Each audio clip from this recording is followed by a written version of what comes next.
Nit Evet, a inabalável. Ao refletirmos sobre a intercessão ou a busca por um favor, é natural que, em muitos momentos, nos sintamos indignos ou hesitemos diante da nossa própria condição. Contudo, quando temos ao nosso lado alguém cuja dignidade e integridade são amplamente reconhecidas e apresentamos nosso pedido em nome dessa pessoa, é provável que o destinatário da súplica se incline a atender, não por causa de nossos méritos, mas em honra ao nome e à reputação daquele por quem intercedemos. O valor do intercessor torna-se, nesse contexto, uma espécie de credencial, uma autorização que nos concede acesso ao que, por nós mesmos, talvez não alcançaríamos. Hoje, quando nos dirigimos a Deus em oração, fazemos isso em nome de Jesus Cristo. Essa prática se baseia em um princípio essencial da fé cristã. Por nossa própria condição, somos incapazes de nos achegar ao Altíssimo com dignidade. O acesso à presença divina nos é concedido unicamente por meio do sacrifício redentor e da mediação singular de Cristo. Essa é uma verdade inegociável da nossa fé. Contudo, antes da revelação completa do nome de Jesus como mediador entre Deus e os homens, era comum que as pessoas orassem invocando a autoridade de figuras espirituais consagradas, o Deus de Abraão, o Deus de Isaque, o Deus de Jacó. E o Senhor, em sua soberania, acolhia essas orações. Em alguns casos, é plausível imaginar que alguém tenha clamado ao Deus de Moisés ou ao Deus de José, o governador do Egito. Esses personagens possuíam tamanha autoridade espiritual diante de Deus que suas vidas se tornavam referência para os que não desfrutavam do mesmo nível de intimidade com o Senhor. Mesmo sem uma comunhão profunda, muitos recorriam ao testemunho desses homens fiéis, confiando que o Senhor ouviria, não por causa de quem clamava, mas por respeito à memória e ao legado espiritual de quem era invocado. Era como se a fidelidade passada de um servo de Deus abrisse caminho para que outros fossem ouvidos. Neste momento, gostaria de me dirigir com especial carinho às mães que me ouvem. Que seus filhos, um dia, possam elevar orações a Deus como fez Davi. Imagine a cena. Seu filho, ciente de suas limitações, em um momento de comunhão com o Senhor, ora com humildade e sinceridade, dizendo: Senhor, sei que não sou digno por mim mesmo. Contudo, a tua palavra promete salvação ao teu servo e à sua casa. Tu conheces o testemunho da minha mãe, sua fidelidade inabalável e sua devoção sincera. Por isso, peço que, em consideração à vida dela, o Senhor me abençoe. Para que uma oração assim seja feita com verdade e reverência, é essencial que o testemunho da mãe seja digno diante de Deus. Afinal, quem intercede precisa confiar plenamente na integridade daquela cujo nome invoca em sua súplica. E foi exatamente esse o caso de Nit-Evet, a mãe de Davi. O Salmo 116, que se encontra entre os cânticos de Davi, reforça essa percepção. O salmista declara: Ah, Senhor, deveras sou teu servo, filho da tua serva, soltaste as minhas ataduras. Salmo 116, 16.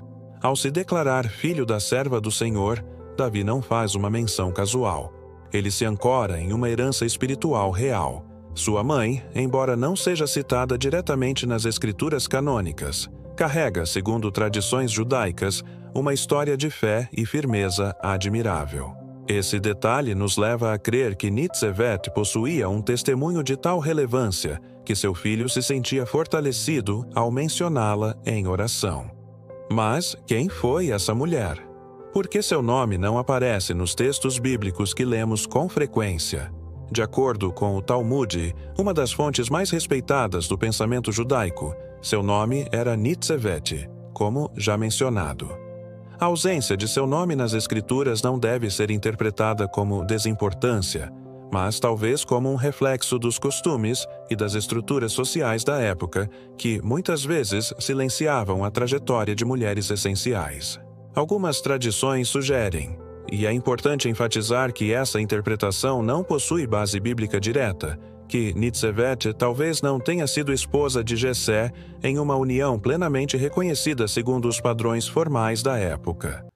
Essa possível circunstância poderia ter gerado dúvidas quanto à legitimidade de Davi como filho, o que, por sua vez, explicaria a rejeição que ele parecia sofrer por parte de seus próprios irmãos e possivelmente até mesmo em ambientes religiosos e sociais mais restritos.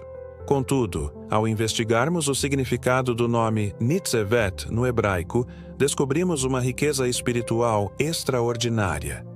A raiz do nome transmite a ideia de permanecer firme, manter-se de pé, estar resoluto. Assim, Nitzevet pode ser traduzido como a que permanece de pé, a que se firma com integridade, a inabalável.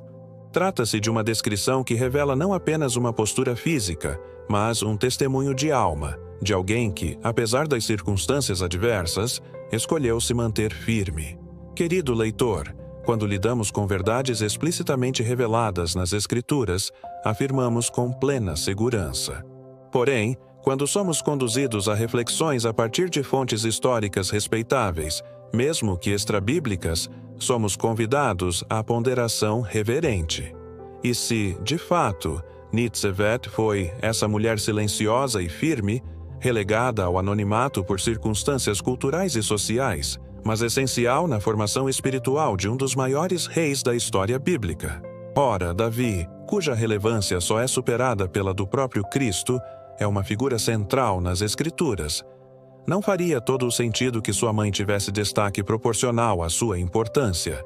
Ainda assim, ela permanece como uma sombra nos registros sagrados, uma presença discreta, mas de valor incalculável. Uma mulher que, mesmo não ocupando os holofotes da narrativa bíblica, representa o que há de mais sólido na fé: a constância silenciosa, a firmeza nos bastidores, a fidelidade sem plateia. Se aceitarmos que o nome Nitzevet significa a que permanece de pé, então ela simboliza tantas mulheres que atravessam a vida sem alarde, sem reconhecimento público, mas que sustentam sua casa, sua fé, sua família com uma força inabalável. Sua bravura não se manifesta em gestos grandiosos, mas em atitudes constantes, em orações silenciosas, em lágrimas derramadas em segredo. Davi a chama de tua serva, e com isso legitima diante de Deus tudo o que ela representava. As tradições rabínicas sugerem que ela suportou o desprezo e a incompreensão, mas nunca cedeu. Manteve-se firme, ainda que questionassem a legitimidade de seu filho. Suportou tudo com dignidade. E permaneceu. Por isso, ao encerrar este capítulo, convido você a olhar com atenção ao seu redor. Quantas Nitzevets você conhece? Quantas mulheres sustentam suas famílias, suas comunidades, suas igrejas, sem aplausos, sem palco, sem holofotes? Elas existem. E como a mãe de Davi, são verdadeiras colunas silenciosas do reino de Deus.